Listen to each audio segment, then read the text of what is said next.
खूबसूरत दिखने के लिए महिलाएं कई सारे तरीके अपनाती हैं। कोई दादी नानी के नुस्खे अपनाता है तो कोई एक से एक बेहतरीन ब्यूटी प्रोडक्ट्स यूज करता है। हर संस्कृति में खूबसूरती के पैमाने अलग अलग हैं। खूबसूरती का ऐसा पैमाना जिसके बारे में सुनने के बाद आपका सुंदरता के इस बने बनाए कंसेप्ट से पूरी तरह से विश्वास उठ जाएगा। Chinese food binding. Chinese food binding प्राचीन चीन का वो काला अध्याय है जिसे अभी कई लोगों ने नहीं देखा होगा। फूड बाइंडिंग एक ऐसी प्रक्रिया थी जिसमें महिलाओं के पंजों को एक खास तरीके से मोड़ दिया जाता था या यूं कहें कि तोड़ दिया जाता था। उसे लोटस फुट यानी एक कमल का आकार देने की कोशिश की जाती थी। जिस महिला के पैर का आकार जितना छोटा होता था उसे उतना खूबसूरत माना जाता था। ये भैवाय परंपरा 10वीं शताब्दी की एक राज नर्तकी याओ नियांग द्वारा शोंग डायनेस्टी में शुरू की गई।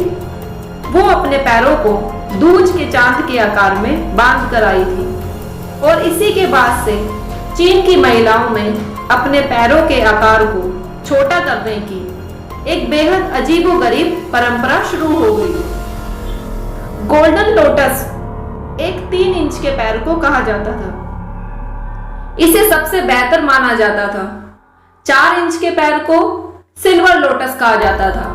5 इंच के पैरों को बिल्कुल भी अच्छा नहीं माना जाता था। साथ ही इसे आयरन लोटस के नाम से पुकारा जाता था। इस प्रक्रिया में सबसे पहले लड़कियों के पैरों को गर्म पानी से धोया जाता था जिसमें कई जड़ी बूटियां और पशुओं का खून मिलाया जाता था। इसके बाद उनके पैरों पर मालिश करते हुए पैर के अंगूठे की हड्डी तोड़कर अंदर की तरफ मोड़ दिया जाता था और पैर के अगले हिस्से को और अधिक अंदर की तरफ मोड़ दिया जाता था। उसे कपड़े से बांध दिया जाता था।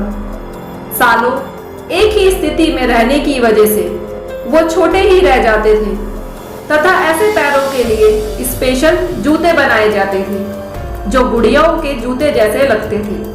फुट बाइंडिंग के बहुत ही घातक परिणाम सामने आते थे। महिलाओं के पैरों में इन्फेक्शन हो जाते थे। पैर की हड्डी के बार बार टूटने की समस्या भी सामने आती थी। बहुत ध्यान देने के बावजूद भी महिलाओं को कई समस्याओं से गुजरना पड़ता था।